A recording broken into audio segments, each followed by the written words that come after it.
Assalamualaikum murid-murid, apa khabar? Diharapkan semuanya sihat-sihat sahaja. InsyaAllah pada hari ini, kita akan belajar satu tajuk iaitu tajuk Allah Al-Alim dan Al-Hakim. Allah Al-Alim dan Al-Hakim. Apa itu Al-Alim? Apa itu Al-Hakim? Tak apa, tunggu. Kita belajar dulu, lepas ni barulah kita tengok, barulah murid-murid dapat faham iaitu apa dia Allah Al-Alim dan Al-Hakim. Kita pergi pula kepada OP dan KK. Apa itu OP? OP iaitu objektif pembelajaran. Di akhir pembelajaran, murid akan dapat: yang pertama, menyatakan pengertian Al-Alim dan Al-Hakim dengan tepat. Yang kedua, murid dapat membaca dalil nakli dan ertinya dengan betul. Yang ketiga, menghuraikan 4 kesan beriman dengan nama Allah Al-Alim dan Al-Hakim. Okey, KK pula iaitu kriteria kejayaan. Murid akan dapat menjawab soalan di Google Form dengan betul. Lepas habis murid-murid tengok video ni, murid-murid akan diberikan satu soalan di Google Form. Diharapkan murid-murid dapat menjawab semua soalan dengan betul. Dalam video ini, murid-murid dapat lihat ada 4 jenis gambar. Iaitu yang pertama gambar pokok, yang kedua gambar pembatas antara air sungai dan air laut, yang ketiga ialah gambar cap jari, yang keempat gambar gerhana. Kita tengok dulu gambar yang pertama iaitu gambar pokok. Okey, apa itu pokok? Apakah fungsi pokok kepada kita? Fungsi pokok kepada kita ialah mengeluarkan oksigen untuk kita terus bernafas di bumi Allah Subhanahu Wa Taala. Yang kedua, gambar pembatas antara air sungai dan air laut. Air sungai dan air laut ini ialah air yang berbeza. Air sungai warnanya lain, air laut pula warnanya juga lain. Dan rasa antara kedua-dua air ini lain juga. Jadi kita dapat lihat dekat gambar ini, air itu bersebelahan tetapi rasa dan warnanya berbeza. Kita tengok pula gambar yang ketiga iaitu gambar cap jari. Cap jari ni ada pada anggota badan kita. Semua orang ada cap jari ni. Cap jari kita dengan kawan kita lain. Setiap orang berlainan cap jari. Kalau tak percaya, cuba ambil telefon ibu bapa kamu yang ada fingerprint. Kamu cuba untuk masuk ke dalam handphone tu menggunakan cap jari kamu. Sudah tentu kamu tidak dapat membuka handphone tersebut. Okey, gambar yang keempat, gambar gerhana. Kita ada gerhana bulan, gerhana matahari. Ini antara contoh-contoh kebesaran Allah Subhanahu Wa Taala. Okey, seterusnya kita pergi kepada isi utama tajuk kita pada hari ini iaitu Al-Alim. Apakah itu Al-Alim? Al-Alim bererti Maha mengetahui. Nama Allah Al-Alim bermaksud Allah mengetahui setiap sesuatu secara terperinci.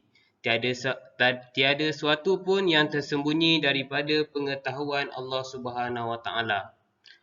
Setiap perkara yang berlaku di dalam bumi ini Allah dapat tahu. Tak ada satu pun yang tersembunyi daripada pengetahuan Allah. Contohnya, kamu berbisik dengan kawan kamu pun Allah dapat tahu apa yang kamu bisikkan kepada kawan kamu. Daripada sekecil-kecil perkara sehingga sebesar-besar perkara Allah tahu semuanya. Okey, tadi kita sudah membincangkan tentang Al-Alim. Okey, sekarang kita membincangkan pula apa itu Al-Hakim. Al-Hakim bererti Maha Bijaksana. Nama Allah Al-Hakim bermaksud Allah Maha Bijaksana mencipta dan mentadbir alam. Setiap ciptaannya mengandungi hikmah, faedah dan tujuan. Sebagai contoh, diri kita. Apakah tujuan kita dilahirkan, diciptakan? Okey, tujuan kita diciptakan untuk beribadah kepada Allah Subhanahu Wa Taala. Begitu juga dengan ciptaan-ciptaan Allah yang lain. Setiap ciptaannya mengandungi hikmah, faedah dan tujuan. Tiada ciptaan Allah yang Allah ciptakan sia-sia sahaja. Okey, seterusnya kita pergi kepada dalil nakli. Dalil nakli ini merupakan ayat Al-Quran, iaitu yang berbunyi A'udzubillahi minasyaitonirrajim. Wallahu alimun hakim.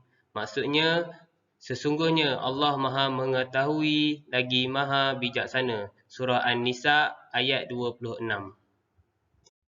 Seterusnya kita pergi kepada kesan beriman kepada nama Allah Al-Alim dan Al-Hakim. Yang pertama, kesannya apabila kita beriman kepada nama Allah Al-Alim dan Al-Hakim, iaitu kita akan mentaati segala perintah Allah.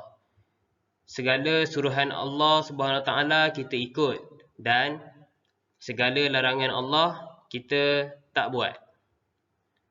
Bila kita tahu yang mana Allah akan lihat segala gerak-geri kita, perlakuan kita, maka kita akan merasakan Allah sentiasa melihat kita. Kalau kita buat jahat, Allah nampak. Kita buat baik, Allah nampak. Maka kita akan mentaati segala perintah Allah Subhanahu Wa Taala. Yang kedua, kesan beriman kepada nama Allah Al-Alim dan Al-Hakim ialah berusaha meningkatkan ilmu. Kita akan belajar seberapa banyak ilmu. Ilmu ini luas, ada ilmu dunia, ada ilmu akhirat. Maka kita kejarlah dua-dua ilmu ini agar kehidupan kita diberkati Allah Subhanahu Wa Taala. Yang ketiga pula, kita akan mensyukuri nikmat Allah. Cara-cara kita mensyukuri nikmat Allah, kita selalu beribadah kepada Allah Subhanahu Wa Taala. Salah satu cara kita mensyukuri nikmat Allah. Yang keempat, kita reda dengan ketentuan Allah. Allah bagi kita ujian, kita reda. Kita terima segala ketentuan Allah Subhanahu Wa Taala.